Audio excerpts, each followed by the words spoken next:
So this is the most powerful, well, it's among the most powerful passports in the world. And also the most beautiful.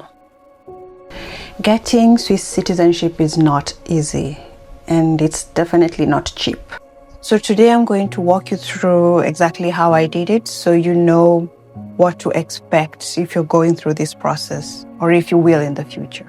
If you're anything like me, you're probably scouring the internet, looking for information, people's experiences. So this is why I'm making this video. So first of all, before I get into the process, here's a little bit of context about my situation, because everyone's situation is different. Everyone's path to citizenship is different. So I lived in Switzerland from 2006 to 2019.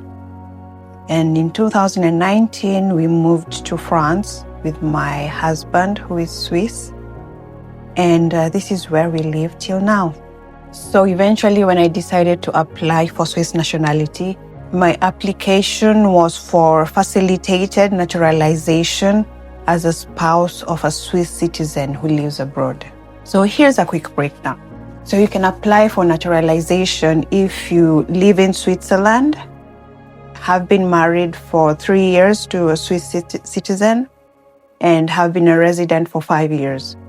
If you live abroad like me, you need to be married to a Swiss citizen for 6 years. Okay, so once we decided to go ahead, my husband contacted the Consulat Général de Suisse à Lyon. That is our local consulate since we live in France. So afterwards, they sent us all the information that we needed, the forms that we needed to sign. So these documents have to be completed, signed, and sent back in 2 copies. You have to make duplicate copies of the documents. They also provide you with websites that you should really look at to help you prepare for your interview. And there is also a written test. I leave the list of websites below, and it's really important to prepare for this because you will be asked anything and everything. I even bought some books. You don't really need to. The websites that they provide are information enough for you to be able to pass your interview, to pass your written test. But these are some of the books that I bought. Especially this one was really helpful for me. Institution Politique Suisse. I'm sure these are also available in the other Swiss languages. So this was super important for me to help to explain the political setup in Switzerland. So I bought this one. The other book I bought was Géographie de la Suisse. This one is also good. I got this one. The third book I got was L'image de la Suisse, the image of Switzerland. Well, if I can translate it exactly. So this is it. Okay, so after you filled in all your documents, there is a fee to pay. For me, I paid 1,145 euros to the consulate. This fee is non-refundable. So you have to be sure, you have to prepare your application documents correctly, make sure you have everything, because if your application is rejected, you will not get this money back. So you have to make sure you meet all the requirements before you even start this process. So let me just walk you through some of the most important elements for me. These are like elements that could make or break your file. So for my application as a person who's married to a Swiss citizen and who lives abroad, I needed to provide 3 references of people who live inside Switzerland. I had to provide their names, their address, their contact number, phone number, and these people might be contacted. In my case, I provided 3 references, and they contacted 2 out of the 3 references that I provided. But for my 2 references that were contacted, they received a letter from Bern. And they were asked to provide information about me, how they think I have integrated into Switzerland, the culture, the society. So you need to choose people who you know well, who can speak to your connection to Switzerland. Okay, the second thing is that you need recommendation letters from at least, I think, three Swiss citizens who live abroad. Okay? 3 Swiss citizens who live abroad. So these are people who can vouch for you, your character, and your ties to Switzerland. The third thing is you need to provide a motivation letter. So why do you want Swiss nationality? This is your chance to explain why you want to be a Swiss citizen and your genuine connection to the country. So just be personal, be honest, and be specific as to why you would like to become a Swiss citizen.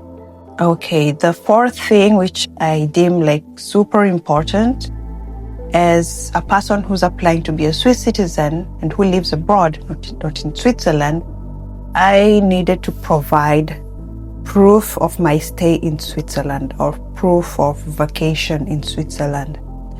And this needed to be within the last 6 years. And the proof I needed to have proof of me being in Switzerland at least 5 days each. And I needed to provide hotel bills, any kind of proof that would prove I have been to Switzerland within the last 6 years. For me, this was the most difficult to get because, okay, so here's the thing. Whenever we go to Switzerland during the winter break or the school break or on vacation, we usually stay with family. We don't stay in hotels. So I had very few hotel bills to give as proof. And the interviewer actually gave me a hard time about this. So just be ready and keep collecting your proof of your stay in Switzerland well in advance. But my situation is a bit different because I actually work in Switzerland. So I go to Switzerland every day. So I think they cut me a bit of slack about that because of that reason. And also I had lived in Switzerland for like 13 years before I moved to France. So I think that also helped my application. So after I submitted my application to the Swiss consulate in Lyon, I received a letter asking me to call the consulate for an interview.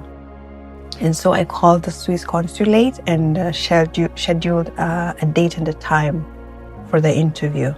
First of all, in the letter that I received, I think it said the interview was supposed to be for an hour or so. My interview was 2 hours. So just prepared for your interview to be more than the time that they say it will be. So the session was in 2 parts. There was a written test by hand, and then the interview was after the written test. So the test has a mix of questions. There are open-ended questions, there's multiple choice questions. There are questions where you have to mark an X on a map or something. For example, some of the questions that I remember, mark with an X where Geneva is on the map. Mark with an X where Lake Zurich is on the map. Mark with an X where Lake Neuchâtel is on the map. Questions like that. And then there were questions about names of some few famous Swiss artists, painters, names of the Swiss Federal Council members, names of the current president, questions like that. During the interview, it was just me and the consular officer, and she just started by going through my application. Between the time I had submitted my application and the interview, maybe a month, almost 2 months had passed. So you really need to read up on your application to make sure you remember everything that you wrote down. So she had my application in front of her, and she was going through and verifying some of the information that was there and asking questions about information that she did not understand or maybe wanted some more verification on, especially the issue with the hotel bills, a proof of my stay in Switzerland. That is where she had the problem. And so after going through my application, she started asking questions about Switzerland. Okay. Her first question was, which date is the Swiss National Day? And then from there on, it just got harder and harder and harder. She asked me about the history of Switzerland. So all the historical dates, you need to cram them. You just need to memorize them. I had memorized all the historical dates. Thank God. If you asked me right now, I would not know half of what I had memorized, more than half. She asked about the geography, the rivers, the lakes, the mountains. She asked about politics, a lot of questions about politics. So you need to read up on this book. This book really helped me understand the political structure in Switzerland. But also the websites are very useful. So you really need to go inside and have a look. Okay, so I did my interview in February. And I received confirmation that I got the Swiss nationality in August, if I'm not wrong. Okay, so before I wrap up, here is some advice to consider before applying. If you live abroad, like me, consider keeping your hotel bills from your stay in Switzerland to serve as proof for your documentation. But it's easy to get your hotel bill because most people usually pay by credit card. And if you live with family while you're visiting Switzerland, the consulate officer actually said you could use a restaurant bill to serve as proof of your stay in Switzerland. The second thing is choose your references carefully because they might be contacted. Make sure they know you well and they can speak positively about you and your connection to Switzerland. Study for the test. Make sure you know your cantons, your geography, the federal council, culture, everything. Use the official preparation websites that they give you. You don't need to buy extra books like I did. Just use the websites and you will be good. Be honest in your motivation letter. Write about your life, your ties, your reasons. The application fee can vary depending on your situation, but budget for it early. And remember, it's non-refundable. Only apply when you're truly ready. And the last thing is being married to a Swiss citizen does not automatically give you the right to the nationality.